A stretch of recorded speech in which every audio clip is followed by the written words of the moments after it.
Eh ben, aujourd'hui, je suis avec Floem Sev. Bonjour Floem. Bonjour Nicox. Alors aujourd'hui, on va parler manipulation. Et pourquoi va-t-on parler manipulation ensemble? Parce que je suis un manipulateur fini. C'est mon métier de base en fait. Enfin, c'est mon métier de base. Ouais, c'est mon métier de base. J'étais prof avant. Éducateur, donc avec pour objectif de former des enfants dans un certain sens. Donc c'est une forme de manipulation qu'on espère bienveillante, mais qui existe quand même. Je suis psy, pas psychopathe, je suis pas psychologue non plus, désolé pour les scientifiques, moi je suis plutôt dans la version, la case thérapeute.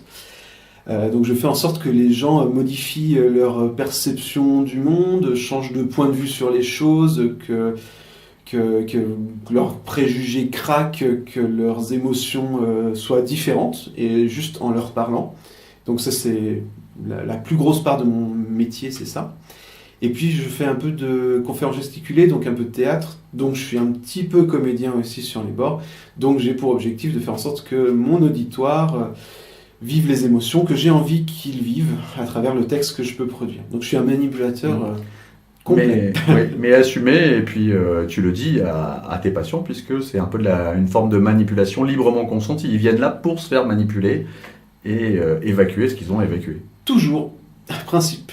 Sinon, je serais une thérapeute et c'est pas l'objectif. Je me fais pas payer par quelqu'un d'autre. Je suis payé par la personne qui vient me voir et il n'y a pas quelqu'un d'autre qui me paye pour que cette personne change.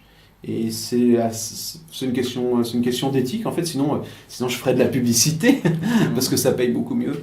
Mais ce serait pas cohérent avec ce que j'ai envie d'être en fait tout simplement.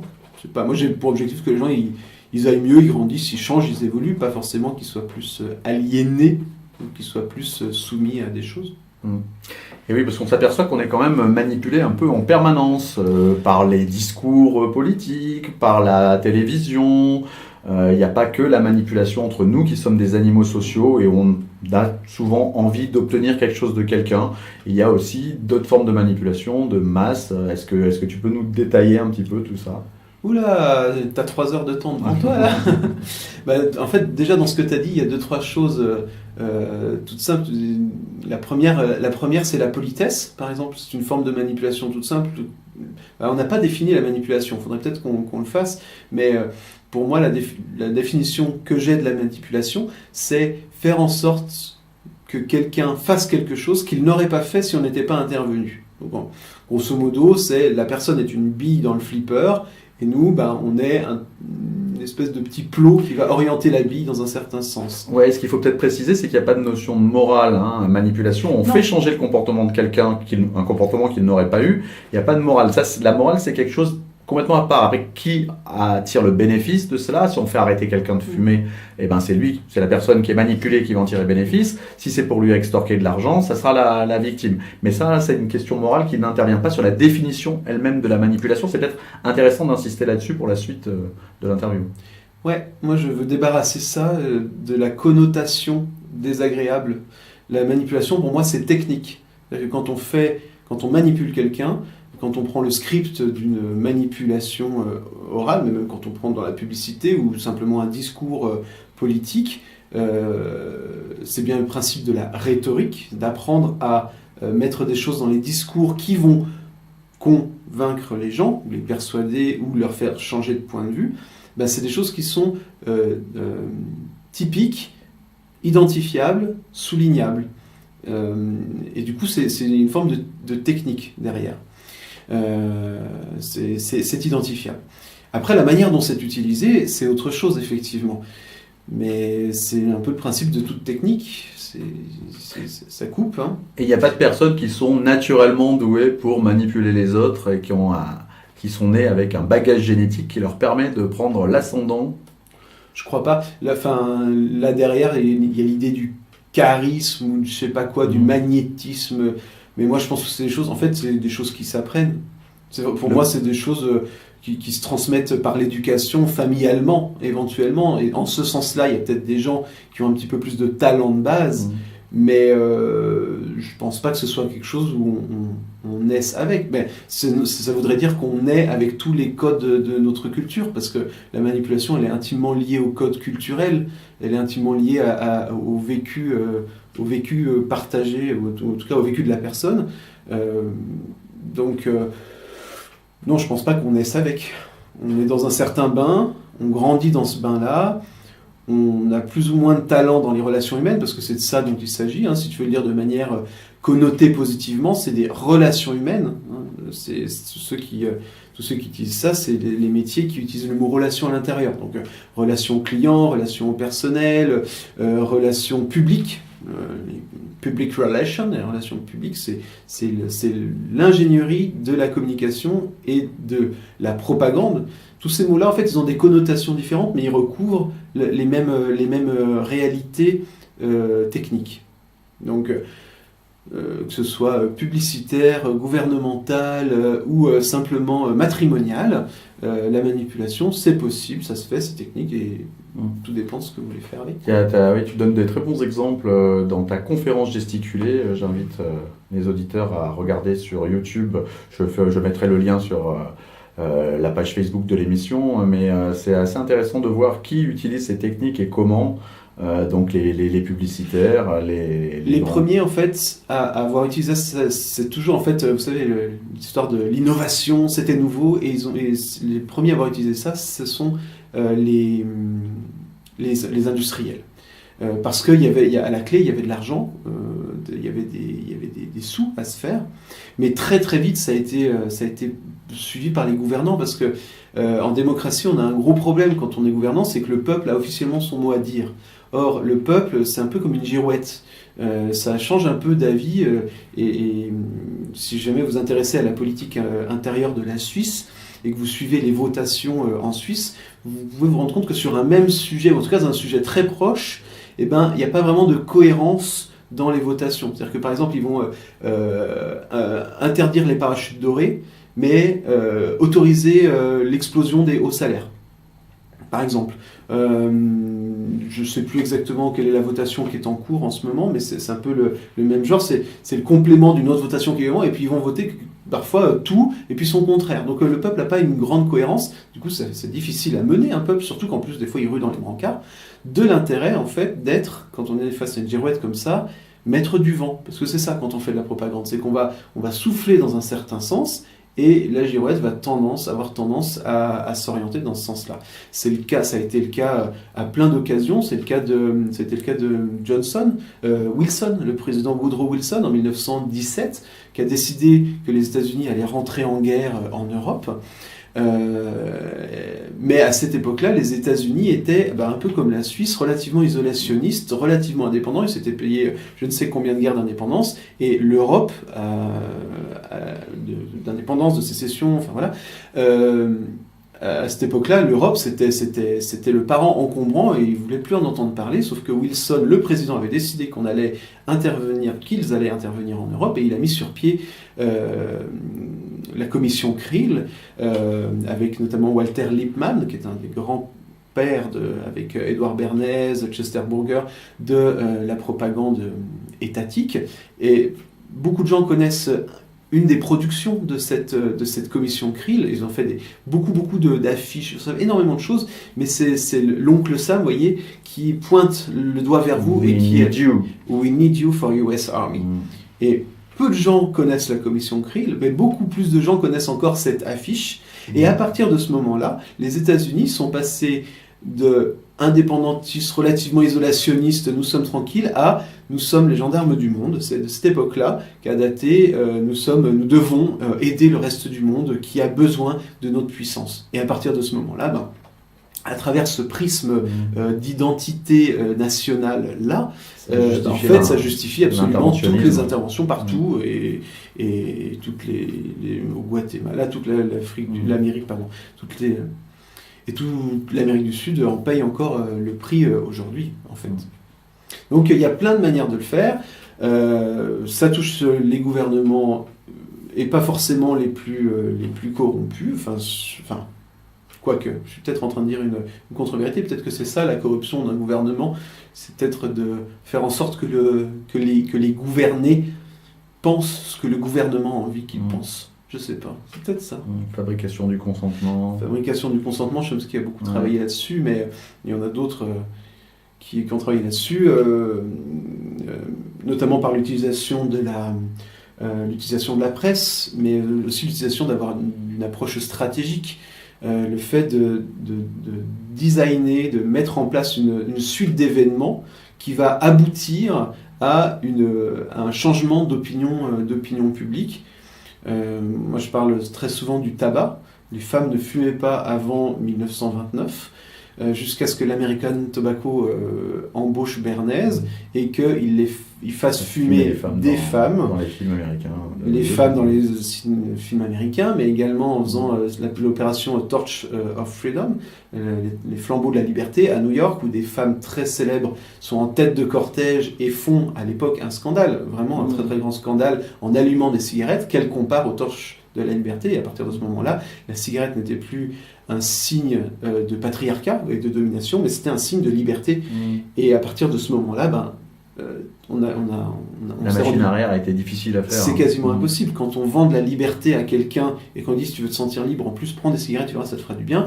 Du cow-boy Marlboro dans les plaines, des images diverses et variées, des Gauloises avec le casque d'Astérix dessus, avec marqué liberté toujours. Il y a certaines cigarettes qui s'appellent elles-mêmes liberté. Donc c'est devenu une séquence, on crée comme ça une séquence d'événements et un état d'esprit général qui fait que la cigarette, elle était souvent jusque-là associée à liberté. Encore. Et ça marche encore. Hein. Je veux dire, les ados, quand ils veulent se rebeller contre papa, maman, la société, et s'ils ont une clope à porter, c'est un super moyen d'embêter tout le monde sans que ce soit si gênant que ça. On n'a pas les petits soucis au départ.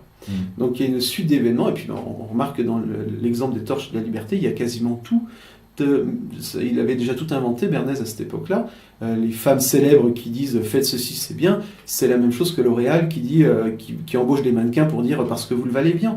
C'est exactement la même chose. C'est la même chose que vendre des SUV. Ah oui, on dit plus 4x4, on dit des SUV, des Sport Utility Vehicle.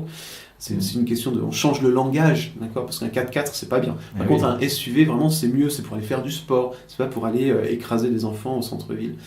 On vend ça, on vend le 4x4 avec une image de nature, sport, ce qui est exactement le contraire en pratique. Une voiture c'est exactement le contraire de quelque chose qui va sauvegarder la nature, etc. Donc la propagande c'est très large et il s'agit juste de créer en tout cas une forme de réalité à laquelle une personne va croire, et dans cette espèce de bulle de réalité qui est celle de la réalité qui n'est pas partagée, juste celle des gens, et les gens vont ensuite adopter des comportements en fonction de cette bulle de leur réalité subjective. Et faisant ça, du coup, ils vont avoir un impact dans la réalité objective. Ils vont effectivement acheter la bagnole, ils vont acheter la clope, ils vont effectivement continuer de regarder des émissions qui n'ont ni queue ni tête, bien qu'ils soient contre. Enfin, là, j'ai vu un truc, un sondage il y a très peu de temps qui disait que une très écrasante majorité de Français aimeraient moins voir Cyril Hanouna à la télé. Donc ils ont probablement. Mais par contre, les audiences montrent que beaucoup de gens regardent Cyril Hanouna. Donc soit les gens ont eu Arte, la chaîne préférée et la chaîne préférée des Français, donc ils ont probablement été livrés d'un téléviseur sans télécommande, tu vois. Il y a un moment, il y a un truc qui mais du coup ce qui est fou, c'est qu'on arrive à faire. J'ai pas vu de télévision chez toi d'ailleurs, ainsi. Non. Non, mais par contre qu'on ne se leurre pas, j'utilise beaucoup l'ordinateur. Les études montrent que moins les gens utilisent leur télé et plus ils utilisent Internet. Les jeunes, beaucoup. Les jeunes, etc. Donc quand on se dit oui, non, mais j'ai pas. Il y a de plus en plus de gens maintenant avec un côté très libéré, rebelle, un peu hipster, ils disent non, mais moi, vous savez, je n'ai pas la télévision. Pour Marie-Clotilde, c'était crucial pour son éducation. Puis Marie-Clotilde, en fait, depuis l'âge de ses 1 an et demi, elle est sur la tablette à scruter tout ce qu'il peut y avoir sur une tablette. En pratique, si Internet était un vrai problème pour la télévision, ça fait très longtemps que la télévision aurait fait le nécessaire pour qu'Internet n'ait pas l'explosion qu'il y a eu. Tout simplement parce qu'on en a les moyens. Et en pratique, vu ce qui est apparu derrière avec le big data, qui est la branche ascendante, parce on parle beaucoup de la propagande c'est la branche descendante des relations publiques. C'est Mhm. je vais vous dire ce qu'il faut que vous fassiez. Enfin, je ne vais pas vous le dire. Je vais faire en sorte que vous déduisiez par vous-même ce qu'il faut que vous fassiez. C'est un des principes de la propagande. On ne va surtout pas vous dire ce qu'il faut que vous fassiez. C'est parce que pour faire agir quelqu'un, il faut que cette personne ait la sensation d'avoir elle-même produit l'intention de cette action. Il faut que l'idée d'agir, elle pense que cette idée lui vient d'elle. Donc ça, la propagande consiste intégralement... C'est Inception. C'est Inception, ouais. c'est ça. Pour ceux qui En ont parlant vu le pas, film, ouais. c'est le film de Christopher Nolan, c'est exactement ça. Mhm. C'est Christopher Nolan, les sœurs Wachowski, elles sont très très bien documentées sur ce genre de thème, ils font de très jolies métaphores. Bref. Donc la propagande, c'est on va vous dire ce qu'il faut que vous fassiez, mais sans vous le dire. D'accord ? On va utiliser tous les moyens possibles, auditifs, gustatifs, visuels, tout. Et le big data, ben en fait, c'est la branche ascendante. C'est on vérifie que vous êtes en train de le faire. On va vérifier vos comportements. On va vérifier que vous êtes effectivement en train de cliquer au bon endroit, que quand on vous fait passer ce message-là, ben en face, il se produit tel effet. Et c'est ce qu'en thérapie, on appelle aussi la calibration. On vérifie en fait que ce qu'on est en train de dire à la personne a effectivement un effet sur elle. On ne lit pas dans sa tête, hein, on regarde juste les gestes, les mimiques qu'elle produit. Et puis du coup, avant même généralement qu'elle soit consciente qu'il y a un truc, qu'elle n'est pas d'accord, on a changé notre phrase pour qu'elle soit d'accord. Et là, la liberté, il n'y en a plus du tout en pratique. Parce que c'est un savoir-faire que vendent... Amesis, Bull, Facebook, maintenant, tous les logiciels, ils savent, grâce aux révolutions arabes, désormais il est possible, une quinzaine de jours à l'avance, de prévoir les patterns, les modèles de comportement des masses qui indiquent qu'il va y avoir une rébellion, une grève monstre, quelque chose comme ça. Et du coup, il est possible d'adapter le niveau de communication, en tout cas de vendre cette information, de manière à ce que ces événements-là ne se produisent pas. Le niveau de liberté chute à vitesse grand V. Mais la sensation de liberté n'a jamais été aussi grande. Notamment parce qu'on n'arrête pas de dire aux gens vous êtes libre, vous êtes libre, vous êtes libre, vous êtes libre, vous êtes vous-même, be yourself, qui est une superbe injonction paradoxale. Soyez vous-même, achetez la même voiture que tous les autres. Enfin, il y a un côté... il y a un côté un peu totalisant de cette affaire, mais soft. Enfin, Orwell, dans 1984... ce qu'il n'avait pas vu venir, je pense, c'est que pour qu'une dictature soit parfaite, il faut qu'elle soit souriante, il faut que les gens la demandent, il faut qu'elle vienne des gens. Une dictature, il suffit, regardez la Corée du Nord. Je veux dire, c'est un échec en termes de communication. La Corée du Nord, Bachar al-Assad, faut qu'il se méfie de ses conseillers en relations publiques, ils sont pas top en ce moment, quoi. Enfin, Bachar al-Assad, il va remonter. Enfin, je veux pas faire de... Il arrange tout le monde. Voilà, bref, non, on va pas rentrer dans ce détail-là, mais si vous avez l'impression que c'est une dictature, alors c'est qu'il y a un échec de la communication, des services com de ce truc-là. Si vous avez l'impression qu'on vous vend de la merde, c'est qu'il y a un problème au niveau de la com de la marque en question. Tout ça, c'est ce que je dis toujours, la fin du monde, ça se passera sur un air de ukulélé et de toy piano. Vous savez, ces petites vidéos qui sont ding, ding, ding, ding, et puis qui commencent avec une voix super sympa. On a tous envie un jour de faire quelque chose dans notre vie et qui soit beau pour tout le monde. Et alors, c'est pour ça que j'ai acheté des croquettes. Enfin, c'est l'orchestre du Titanic, hein, un peu. Il y a un peu le côté orchestre du Titanic. Alors, le côté positif, c'est qu'on est dans l'ensemble relativement content. Et le côté désagréable de tout ça, c'est que mine de rien, il y a quand même... Les êtres humains ne sont pas complètement cons, mais le résultat, c'est qu'il y en a une bonne quantité qui sont sous antidépresseurs, choses comme ça, parce qu'il y a une dissonance entre ce qu'on leur montre et il y a quand même 9 millions de pauvres chez nous en France, hein, et une dissonance entre ce qu'on leur montre, ce que devrait être la vie et leur réalité. C'est... Durkheim qui parlait de l'anomie dans les quartiers populaires. Il disait, c'est quand les gens, en fait, sont tellement loin du paradis publicitaire que du coup, ils rejettent les règles qui permettraient d'arriver à ça. C'est que la publicité leur dit réussir sa vie, c'est ça. Réussir sa vie, c'est avoir telle voiture, telle chaussure, tel machin. Et les gens... Moi, je vis dans un quartier pauvre, donc je le vois. En fait, ils savent que tout ça, c'est pas pour eux. Quand ils le voient à la télé, ils ont éminemment conscience qu'ils n'auront jamais à essuyer, que la météo des neiges, ils s'en tamponne le coquillard parce qu'ils ne font pas ils font pas partie des 8% de gens qui vont une fois tous les 2 ans au ski. Donc ils savent que tout ça en fait, et que tout ce qu'on leur raconte, ils ne l'auront jamais. Et du coup, ils commencent à s'inventer leurs propres règles et on dit qu'il y a du coup un problème dans les banlieues, parce qu'en fait, ils essayent de mettre en place leur propre débrouille pour essayer d'avoir une élévation du niveau de vie à travers des lois qui ne sont pas celles qui sont prônées par la propagande générale. C'est une forme de dissonance, mais la version un peu plus masse, c'est Durkheim qui appelle ça l'anomie, le fait de lâcher les lois habituellement partagées pour faire ses propres lois. Et ça, c'est une des conséquences de la propagande, qui pour moi est juste un problème central. C'est-à-dire que c'est la raison pour laquelle plein de gens sentent qu'il y a un problème au niveau écologique, mais que, on va quand même aller chercher le pain en bagnole. C'est la raison qui fait que, ce serait bien qu'il n'y ait pas de pauvres, mais bon, on n'y peut rien. En fait, c'est la raison qui fait qu'il y a plein de gens qui sentent qu'il y a un problème, mais qu'il ne se passe pas grand-chose pourtant. Que des gens pensent qu'il faudrait qu'il y ait plus de monde dans leur association, mais que pour autant, il n'y a personne en plus dans leur association. Qu'il y ait plus de gens devant leur télé qui font des trucs, ou qui écoutent la radio en faisant rien d'autre qu'écouter la radio. Mais pour moi, la propagande, c'est quelque chose de central. Pour moi, c'est un stabilisateur sociétal. Ça a remplacé, au moment de la Révolution, avant la Révolution, on utilisait beaucoup l'exercice de l'autorité. Le fait de taper sur les gens, quand on avait des rois, le stabilisateur social, c'était la violence, la dictature, monarchie, etc. Ce qui fait qu'avec la complicité... C'est encore beaucoup le cas un peu partout dans le monde. Oui, bien sûr, c'est pour ça que je dis que c'est une erreur de communication. C'est une erreur, il y a une erreur, parce que du coup, qui dit violence, ça se voit, c'est visible, il est pas gentil quand même, il l'a écorché vif, c'est pas cool quand même, verser les gens dans de la poix chaude, mais quand la révolution a eu lieu quand l'aristocratie a été dégommée, entre autres par la plutocratie, ils ont aussi dégommé le stabilisateur social qui était la violence, et ils ont mis en place la propagande. C'est dans les mêmes années, en fait, qu'a commencé les premières affiches de l'Art Nouveau. C'est dans les années début des années 1800, entre 1800 et 1850.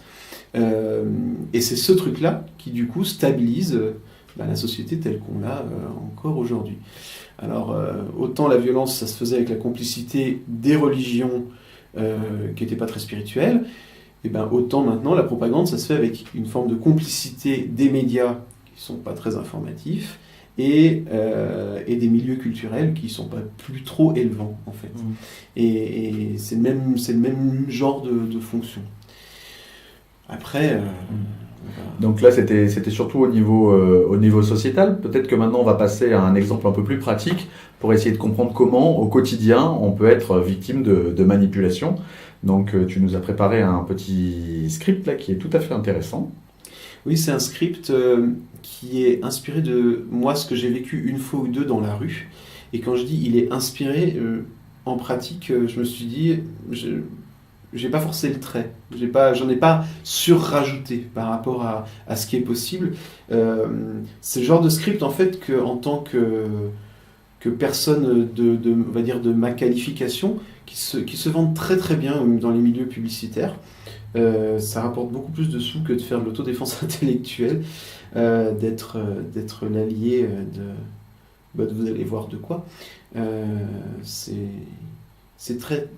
Voilà, c'est réaliste, j'ai pas forcé le trait. Et quand vous allez l'entendre, normalement, vous n'allez rien entendre passer, ou presque. Allez, si on va faire un petit jeu, pendant que vous allez entendre notre texte, réfléchissez et dans ce qu'on va être en train de vous dire, qu'est-ce qui accroche votre oreille plus que le reste, et après, on fera la révélation de tout ça. On y va ? Ok, allez, scène 1, première. Excusez-moi, monsieur, est-ce que vous avez l'heure ? Oui, il est 11h30. Merci beaucoup. Auriez-vous 1 minute pour parler d'environnement ? Oui. Merci beaucoup, vous êtes très généreux.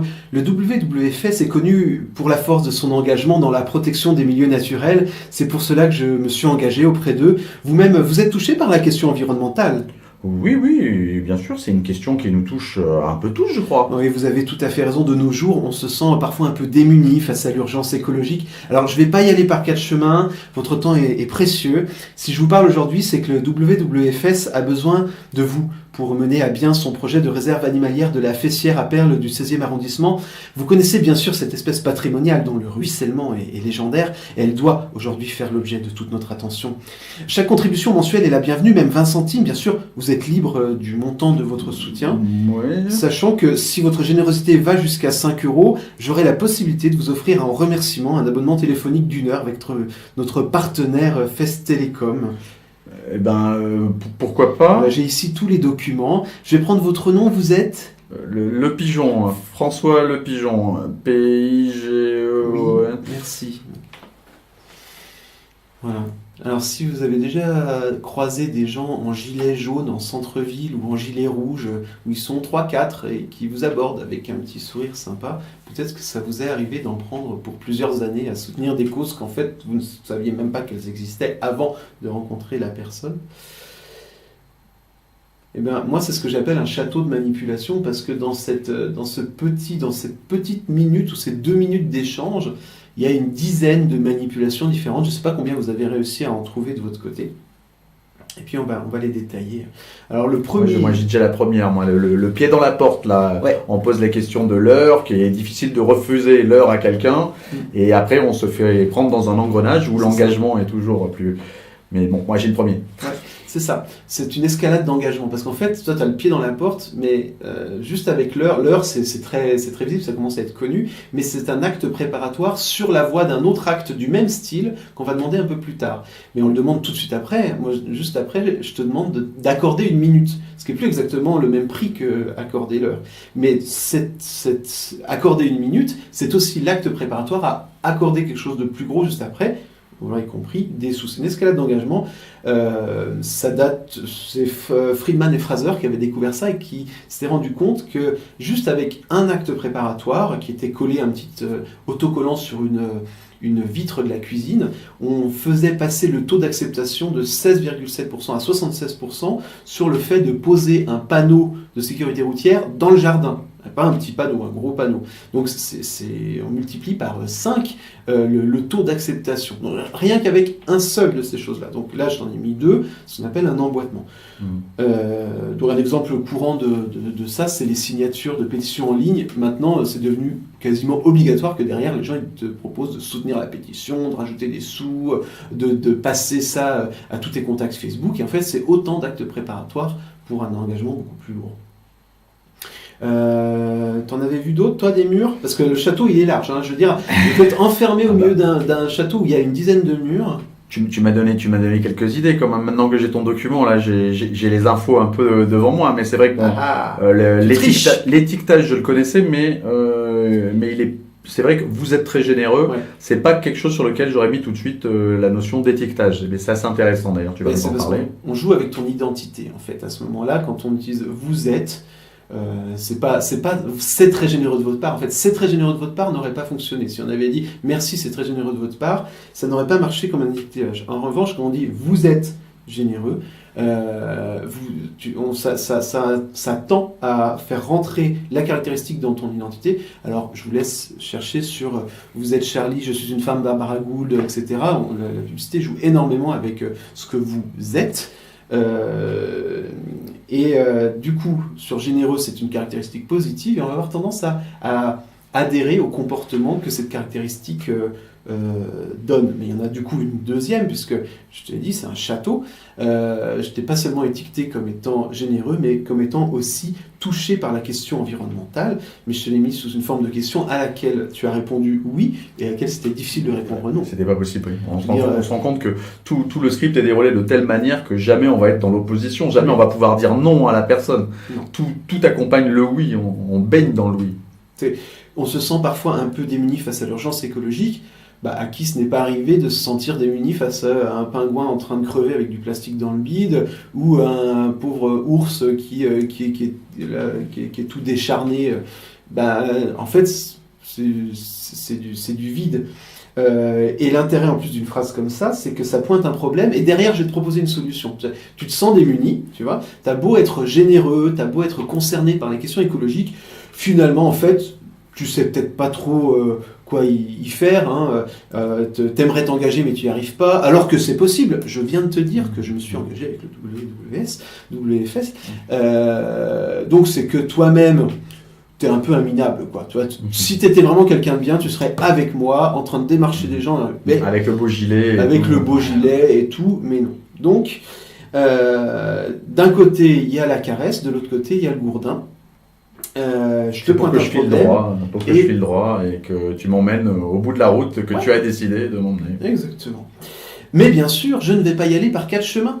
C'est ce que j'ai dit, je ne vais pas y aller par 4 chemins, ton temps est précieux. Ça, c'est de la révélation, c'est un affichage de franchise. Je suis honnête. Oui, moi, je ne vais pas vous manipuler comme d'autres pourraient le faire. C'est ça qui est sous-entendu là-dedans. Ce qui est absolument... c'est quand même le summum de l'efficacité, mais du coup de la pourriture. Il y a quelque chose dont on avait discuté préalablement qui m'avait aussi marqué, c'est que même si on ne dit pas oui, on pense oui. Et ça, c'est fort, ça. C'est aussi pour ça que moi, je parle relativement vite. Je te laisse... En fait, les seules fois où je te laisse dire oui, c'est les fois où ça m'intéresse que tu t'engages verbalement. Parce que si tu as dit « oui, j'ai 1 minute », moi, je vais te garder la minute entière, tu vois. Mais à l'intérieur, ça fait « oui », et puis ça monte comme ça. Comme vous connaissez bien sûr cette espèce patrimoniale. C'est bien sûr, vous la connaissez. Si tu réponds pas oui, c'est que tu es un abruti, quoi. Je veux dire, tu fais pas un ignorant. C'est en plus d'être pas être fichu de sauver la planète, ben voilà, en plus tu sais pas ça, tu vois. Donc en plus tu te sépares parce que vous connaissez bien sûr, ça suppose qu'il y a un groupe qui sait ça. Tu amènes la solution. Là. Et du coup, la solution, c'est de faire attention à cette espèce merveilleuse qui est la fessière à perles du 16e. Donc, elle doit aujourd'hui faire l'objet de toute notre attention. Donc là-dedans, il y a un opérateur d'obligation, doit, il le faut. Et il y a nous. On est passé par vous, on est passé par eux, le WWF, on est passé par je suis engagé, et enfin, on est rentré dans un nous. Et si tu t'es laissé embarquer, dans cette phrase-là, on ne sait pas. Elle doit faire aujourd'hui l'objet de toute notre attention. Nous, c'est qui? Est-ce que ça t'inclut toi? Est-ce que c'est juste moi? Est-ce que c'est juste le WWF? Est-ce que c'est la planète entière? Et du coup, on a tendance à se laisser embarquer. Et puis, ça se termine sur le coup de grâce, où il y a 3 petites manips sorties de la psychologie sociale. Chaque contribution mensuelle est la bienvenue, même 20 centimes. C'est ce qu'on appelle un peu c'est mieux que rien, c'est Cialdini et Schroeder en 76 qui ont mis ça sur le papier. C'est aussi d'une demande d'argent et le simple fait de dire même un petit peu c'est mieux que rien, ça désamorce tous les arguments du style bah non je peux pas, qui ne peut pas donner 10 ou 20 centimes, 15 centimes en fait. Mais si on le fait vraiment, on passe pour un pingre et un couillon, donc c'est pas possible. À partir du moment où on met la main dans le portefeuille, ça sera pas 15 ou 20 centimes. Figure-toi que Cialdini et Schroeder, quand ils ont découvert ça, ils ont découvert que ça augmentait le nombre de personnes qui faisaient une donation, mais ça n'augmentait pas le montant. Donc, bizarrement, si on peut mettre la main au portefeuille, ça augmente le nombre de personnes qui mettent la main au portefeuille, mais elles ne sortent pas un plus gros billet. D'accord. Par contre, la suite va pas aider, quoi. Cialdini, ça doublait, le nombre de personnes qui donnaient des sous, c'était 28%, 25, 28, et ça montait à 50.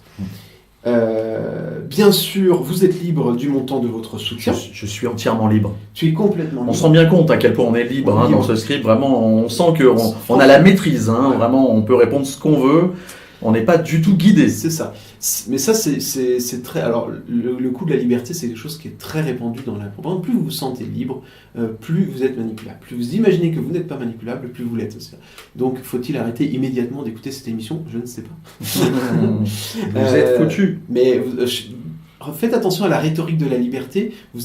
Dès lors que vous allez faire attention, vous allez voir que dans quasiment dans une très grande proportion de production culturelle états-unienne, on entend parler de la liberté. Dans beaucoup d'artistes qui sont mis en avant, souvent il y a la question de la liberté du créateur. En fait, la rhétorique de la liberté, elle est omniprésente. Plus quelqu'un est libre, se pense libre, pardon, moins il l'est, effectivement. Donc, vous êtes libre de, c'était Guéguen et Pasquale, et là c'était une demande directe d'argent pour prendre le bus, et ça passait quand même d'une acceptation de 10 à 47,5%.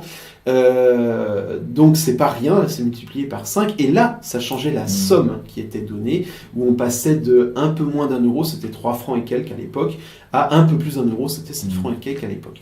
Donc ce petit truc fait exploser l'affaire. Et alors la dernière qui révèle en fait le fond de l'affaire, sachant que si votre générosité va jusqu'à 5 euros, j'aurai la possibilité de vous offrir en remerciement un abonnement téléphonique d'1 heure avec notre partenaire FES Télécom. C'est une petite manipulation qui s'appelle « Mais ce n'est pas tout », qui avait été mise en valeur par Burger en 86 sur des cookies, qui proposait de vendre 2 cookies à 75 cents, et dans ce cas-là, tu as 40% des gens qui les prennent. Par contre, si tu en vends un à 75 cents, et immédiatement après, tu dis « Ah non, pardon, excusez-moi, on a décidé de terminer plus tôt ce soir, en fait, on vous en vend 2 pour... j'en mets un deuxième par-dessus le premier. » Donc, il n'y a pas de bénéfice financier. Et bien dans ce cas-là, on passe de 40 à 73% d'acceptation. Et dans cette phrase, on découvre qu'en fait, tout ça n'est pas du tout une œuvre écologique. Il s'agissait juste de vous vendre des forfaits téléphoniques relativement chers en plus, puisque 1 heure à 5 euros, c'est pas donné. En fait, quand on y réfléchit en termes de comparatif avec d'autres opérateurs qui existent sur le marché, c'est pas énorme. Et on se rend compte surtout s'il n'y a pas de SMS et de choses comme ça. Il n'y a rien. Je l'ai mis avec rien dedans. Mais vu que c'est un cadeau, tu vois, tu vas pas le refuser. Ouais. Mais en pratique, le vrai partenariat qu'il y avait dans cette affaire, c'est le partenariat entre FES Télécom et WWFES, qui est en fait un partenariat commercial qui permet d'utiliser l'image du WWFES pour vendre et pour avoir accès du coup aux données téléphoniques de ces personnes-là. Et du coup, compare ce que je viens de te faire avec quelqu'un qui t'aborderait dans la rue et qui dirait « Bonjour, je vois un forfait téléphone à 5 euros dont 10 centimes sont reversés à une œuvre écologique, ça vous intéresserait ?» Forcément, c'est moins vendeur. Et bien en fait, d'un seul coup, il y a beaucoup moins de personnes qui vont prendre ça. Et on ne voit pas, puisque c'est du format radiophonique, qu'il pourrait y avoir également aussi, est-ce que la beauté de la personne qui permet, c'est-à-dire un beau jeune homme qui s'adresse à des jeunes filles, ou une belle jeune fille avec un décolleté par exemple, ça pourrait faire sensiblement augmenter aussi le taux de réponse positive. Alors méfie-toi, parce que ça peut être à double tranchant. C'est pas pour rien qu'on se met avec des beaux gilets rouges, verts, etc. On est la cause, on incarne la cause, on les voit de loin. D'ailleurs, il faut que ce soit honnête. Alors si le beau décolleté, oui, peut-être dans d'autres situations éventuellement, mais dans celle-ci précisément, est-ce que le beau décolleté arriverait avec l'idée de sauver... Il gagnerait peut-être qu'une tarte de la part de sa femme qui se trouve à côté. C'est ça, exactement. Donc une bonne manipulation, il ne faut pas que ça se voit trop. Tu vois. Donc celle-ci, tu vois, moi je ferai attention, mais je suis d'accord sur l'idée qu'il y a des choses qui ne se voient pas. Et effectivement, le sourire c'est quelque chose, le fait que ce soit une personne jeune, dynamique, entraînante, etc. Il y a le toucher de bras que j'aurais pu rajouter là-dedans. Le toucher de bras, c'est un effleurement, la plupart des gens ne se rendent même pas compte quand ça se produit et qu'ils se font guider vers le rayon où c'est là où il y a la chose que j'aimerais... Ben, ça augmente je crois que ça fait passer de 10 à 25% le taux d'acceptation. Là, j'ai plus le chiffre en tête, mais c'est encore ce genre de choses. En fait, oui, il n'y a pas que du langage, il y a tout ce qui est l'ambiance générale qui est possible. C'est quelqu'un qui me sortait ça sur un emballage, où les gens sont prêts à payer... il y a certaines catégories de population qui sont prêtes à payer plus cher pour le même produit s'il est emballé dans du papier craft, plutôt que s'il est emballé dans un paquet packagé avec plein de couleurs du genre supermarché. Donc, rappelez-vous, et certaines catégories de population sont, comme par hasard, des gens qui s'intéressent beaucoup à l'autodéfense intellectuelle, et c'est pour ça que j'en parle. Rappelez-vous que une des manières de faire de la propagande, c'est de connaître sa cible mieux qu'elle-même ne se connaît. Et du coup, oui, il y a tout un tas d'autres manières de pousser les gens. Là, on vous a fait quelque chose d'oral, mais je vous l'ai dit tout à l'heure, ça peut être visuel, ça peut être aussi par des sensations. C'est la fameuse odeur du pain au chocolat. Quand vous allez dans une gare et qu'il y a, à l'autre bout de la gare, il y a des vendeurs de pain au chocolat, et ça sent mais le pain au chocolat dans toute la gare, et d'un seul coup, vous avez une envie de pain au chocolat. C'est une élicitation toute simple par une suggestion auditive, olfactive. Et c'est une firme en Suisse qui est spécialisée là-dedans, qui s'appelle Firmenich, qui fabrique des arômes. Et si vous sentez cette odeur de pain au chocolat, si vous avez déjà fait des pains au chocolat, vous savez que ce n'est pas l'odeur du pain au chocolat. C'est une odeur de synthèse. Il y a une odeur. Qui est censée nous rappeler le pain au chocolat. C'est ça, exactement. Comme il y a une odeur il y a une odeur de tout en fait, et qui est étonnamment, on reconnaît quand on a un peu l'habitude l'odeur de synthèse. Ça a le goût riche en goût. Le goût de chocolat n'est pas celui du chocolat. Il y a plein de trucs comme ça où on sent qu'il y a une différence, même si c'est dans une boîte équivalente, quoi. T'es plus expert que moi sur le chocolat, on l'a vu tout à l'heure, une petite dégustation en double aveugle, là, c'était catastrophique. Moi, j'aurais été incapable de différencier les trois. Mais pareil, là, on parle aussi de l'effet d'étiquette. C'est pas pour rien qu'on le fait en double aveugle. Pas pour rien qu'en l'espace de 15 ans, les bouteilles de vin, il n'y a plus une seule bouteille de vin qui a une étiquette moche. Ou alors c'est de la villageoise, quoi. Pardon pour la pub. Maintenant, toutes les étiquettes, ces étiquettes dorées, faites par des artistes, parce qu'on sait que l'étiquette va changer. La perception effective, c'est du neuromarketing. Ça, ils l'ont fait sur... ça date, c'est des années 70. C'était un des premiers. Toujours choisi mon vin d'après les étiquettes. Mais c'était appellations, forcément. C'était Coca-Cola qui avait fait ça, c'était Pepsi, Coca et Ticola. C'est-à-dire qu'à l'aveugle, les gens préfèrent le goût du Pepsi. Enfin, préfèrent. C'était en imagerie cérébrale. Ça activait plus oh là là, mon Dieu, le centre du plaisir. Je ne vais pas le nommer parce que sinon je vais dire une bêtise. Parce que le Pepsi est un petit peu plus sucré que le Coca. Donc, sans étiquette, les gens préféraient le Pepsi. En revanche, préférait sans avoir à dire qu'il le préférait, c'est-à-dire que il y avait un petit peu plus d'activité dans cette zone-là du cerveau. En revanche, si on leur montrait innocemment, enfin la même expérience, mais juste dans un coin, il y avait la canette qui traînait d'où sortait le produit, ils préféraient le Coca, c'est-à-dire que même au niveau de leur zone active. Ils préféraient le Coca au Pepsi. Et le truc le plus fort, c'est qu'on mettait une troisième marque de Coca complètement inconnue.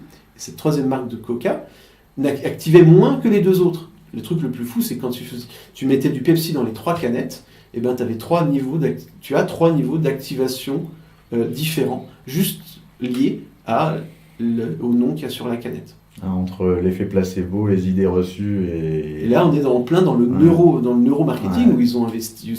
Là c'est l'endroit où on investit énormément en ce moment pour savoir, parce que du coup là on ne sait plus, les gens peuvent plus mentir, ils peuvent plus dire le goût m'a plu, m'a pas plu, etc. C'est un truc de genre, c'est physiologique, quoi. Ils peuvent même plus filtrer les réponses qu'ils font. Je m'aperçois qu'il y a quelque chose dont on n'a pas parlé, c'est de la minute d'autodéfense intellectuelle. Tu veux qu'on en parle ? Bah ouais. Let's go. Donc, Floem, aujourd'hui, tu fais des productions sur YouTube et il y a notamment une série de petits films de courte durée qui s'appelle La Minute d'autodéfense intellectuelle. C'est d'ailleurs comme ça que je t'ai repéré sur le réseau social. Pourquoi faire des vidéos aussi courtes ? Et pourquoi sur l'autodéfense intellectuelle ? Alors pourquoi faire sur l'autodéfense intellectuelle ? Parce que je pense que nous baignons dans un bain de propagande et qu'il me paraît crucial de faire en sorte que les gens se forment et se cultivent là-dedans, notamment parce qu'il y a ce qu'on appelle l'effet Dracula, où il y a certaines techniques qui marchent moins bien quand les gens savent qu'elles existent. C'était le cas, on a testé ça sur les images subliminales, quand on vendait du pop-corn à la sortie d'un film où il y a une image sur 50 ou une image sur 25 qui est remplacée par du popcorn, ce qui est interdit. Aujourd'hui, on n'a pas le droit de faire ça. Ça fait exploser les ventes de popcorn à la sortie du film. En revanche, si à l'entrée du film, on dit aux gens, dans ce film, faites attention, il se passe un truc, et on ne leur dit même pas de quoi il s'agit, les ventes de popcorn ne bougent pas.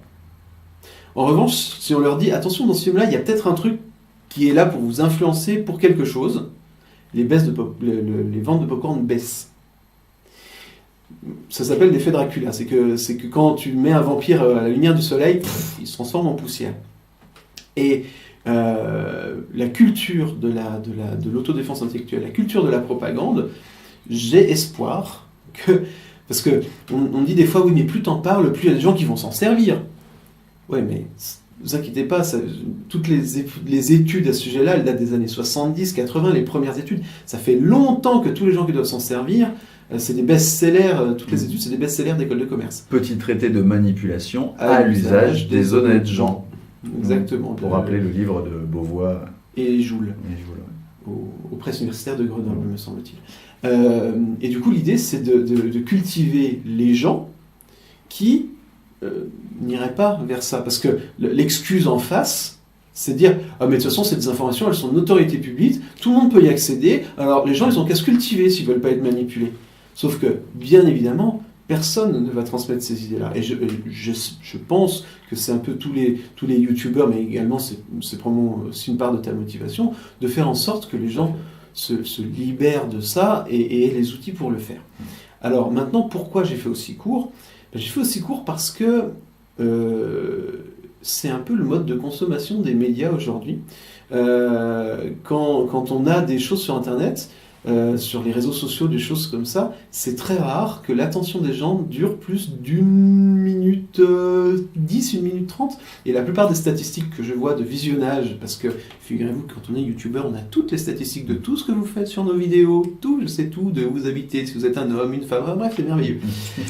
C'est une horreur. Enfin bref. Eh ben, les statistiques de visionnage montrent que les gens ils s'arrêtent à 1 minute 10, 1 minute 15, quel que soit le sujet, quoi. Donc faut vraiment, il faut qu'ils s'arrêtent. Donc c'est pour ça que je vais sur des choses très courtes. Ou alors c'est des gens qui vont vers 15 minutes. Voilà. Sur ma conférence gesticulée, j'ai 25% de gens qui regardent, parce que j'ai une conférence gesticulée en ligne, j'ai 25% des gens qui s'accrochent au-delà des premières minutes, et généralement ceux-là ils vont jusqu'au bout.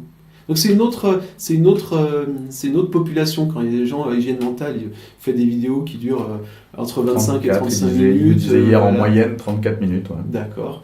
Une demi-heure. Bon, c'est pas la même catégorie de population. Moi, j'ai envie de toucher des gens qui ont envie de se regarder un truc qui est détente, rapide, facile, c'est du pop. Pour le coup, c'est du popcorn audiovisuel, quoi. On le mange et puis voilà. Et l'autodéfense intellectuelle s'y prête très bien parce que c'est une myriade de petites notions. Et c'est l'autre intérêt d'avoir des petites capsules comme ça, c'est que dans des discussions sur Internet, on passe souvent un temps fou à expliquer un processus mental, une phrase rhétorique, une forme de manipulation. Et là, une des idées, c'est de dire, là, je vais pas t'expliquer, va voir sur ce lien, et tu sauras ce que c'est que le poids de la preuve, et que ton témoignage, en réalité, à côté de mon étude, ne vaut pas grand-chose. Ou tu sauras ce que c'est qu'une nominalisation, et pourquoi, en fait, je te demande de définir, parce qu'en pratique, là, on va pas s'entendre. Et que la personne va voir 5 minutes de vidéo, elle revient, et puis on peut de nouveau discuter en partageant assez facilement des bases. L'idée, c'est que ce soit basique, et d'où le format court et facilement partageable, en fait. C'est le truc qui m'a motivé. Après, il y a aussi une autre raison pratique, c'est que faire des vidéos de 30 minutes demande énormément de temps, et que je fais de la conférence gesticulée, je fais de la thérapie, et que déjà quand j'y passe 1 à 2 jours par semaine, parce que la plupart des gens n'imaginent pas que derrière une capsule vidéo d'1 minute 30, il y a 1 à 2 jours de travail. C'est déjà ça a pas mal bouleversé ma vie de rajouter 1 à 2 journées de travail dans ma semaine de 7 jours. Ça fait des nuits courtes. Ouais, moi j'en sais quelque chose, puisque rien que pour faire de l'audio sur 52 minutes avec quand je vois le temps que je passe à rapporter pour 1 minute d'émission, je le crois sans problème, surtout qu'elles sont quand même de très bonne qualité, avec un script aux petits oignons, et que tu es un acteur assez bon quand même, il faut le dire, tu es un bon acteur, ça passe bien, ça fait un rendu en tout cas qui m'a beaucoup plu, qui a beaucoup plu à Christophe Michel d'Hygiène Mentale qui te l'a dit hier. L'idée c'est qu'il faut que ce soit bon. C'est la différence, vrai, c'est la question de la pédagogie. C'est un sujet qui est un peu rébarbafin. Si on n'a pas le goût un peu de la révélation, des trucs comme ça, qu'on n'a pas le goût d'aller soi-même creuser des choses comme ça, ça peut vite être chiant. Enfin, moi je parle de grammaire transformationnelle, d'arguments de la preuve, de tous les mots du métamodèle. Il y a des gens, ils m'ont fait ce retour-là, on ne comprend pas tous les mots. Alors, j'ai simplifié, mais parce qu'à la base, c'est quand même un matériel qui n'est pas super, ça croustille pas sous la dent, quoi. Donc il y a un peu de boulot pour rendre le truc souriant. Et puis en plus, il ne faut pas non plus que ce soit trop dans la critique, parce qu'on a déjà suffisamment bombardé de trucs qui nous font baisser le moral. Donc il faut que ce soit souriant, il faut qu'on rigole un peu, il faut qu'on ait l'impression d'avoir appris un truc. Ouais, merci. Je prends ce que tu dis pour un compliment, parce que c'est l'objectif, c'est de faire en sorte que ça ait l'air à peu près bien écrit et que les gens aient envie de le regarder, voire même qu'ils aient envie de se dire tiens, j'ai vu une vidéo sympa, je vais te la montrer, c'est rigolo, parce que ça me parlait de ce dont tu me disais l'autre jour sur le remède naturel que tu me disais, mais qu'en fait c'est n'importe quoi. D'ailleurs, bonjour à Romain Meunier qui fait Evidence-Based Bonne Humeur, des jolis BD, des strips. Il me semble que j'ai oublié de préciser le mois dernier que c'était Romain Meunier qui avait fait le script de l'émission, mais je le citais par ailleurs parce que je reprenais avec une petite fille un sketch qu'il avait écrit, qu'il avait scripté. Et où il écrit les choses très très bien. Lui, il a une énorme production et qui est un peu dans la même idée d'avoir quelque chose qui circule vite, qui se lit bien, qu'on consomme entre guillemets facilement et puis qui sensibilise à travers des choses en fait que beaucoup de gens, Romain Meunier il travaille surtout avec, je pense à travers de l'expérience en fait, avec des discussions qu'on a eues, en tout cas nous en tant que zététiciens ou autodéfenseurs qui fait de l'autodéfense intellectuelle, on se retrouve dans ces situations-là, et dès qu'on commence à se retrouver dans ces situations-là, on se dit oh là là, comment je vais pouvoir argumenter sans... Et puis il y a des situations qui sont tout simplement cocasses au naturel. Là, une des prochaines que je vais faire, où je vous dévoile le plot de l'intrigue, où j'ai discuté avec un stagiaire. C'est quelqu'un qui m'a rapporté une discussion qu'il a eue avec un stagiaire, c'est pas moi qui l'ai eu, qui parlait de l'autodéfense actuelle, il disait que c'était très intéressant, etc., mais que lui, il n'était pas du tout touché par la publicité. Il disait, c'est bien, et comment tu fais? Moi, pour éviter d'avoir à être touché par la publicité, c'est bien simple, je la regarde pas, d'accord? Et du coup, t'es complètement... oui, je suis complètement inconscient, etc. Alors, il se trouve que c'est plutôt dans les niveaux non conscients de la personnalité que joue la publicité, donc déjà, blam. Et quand tu disais, mais alors du coup, la pub, tu t'y intéresses pas, et tu dis, ah non, j'ai pas besoin de la publicité, de toute façon, moi c'est sûr, j'achète que des marques. Et du coup, il y avait un truc qui était... C'était kafkaïen, quoi, on s'en sortait pas, bon, il avait l'air d'être critique, mais en fait non. Enfin bref. Ça arrive souvent, ça. Enfin, moi, ça m'arrive tout le temps. Et moi, je trouve, ce qui m'épate le plus, c'est ce que j'essaie de comprendre, c'est les gens qui ont un esprit assez rationnel pour tout un tas de choses. Et puis, il y a comme il disait Hygiène Mentale dans sa vidéo, une carte VIP. Il y a des domaines, des disciplines qui ont une carte VIP et qui passent le filtre de l'esprit critique. Et ça... Comment est-ce que c'est possible? Et moi, en fait, ça m'intéresse beaucoup. Je bosse beaucoup ces sujets-là, mais je m'aperçois que moi aussi, il y a des sujets sur lesquels c'est un peu compliqué, quoi.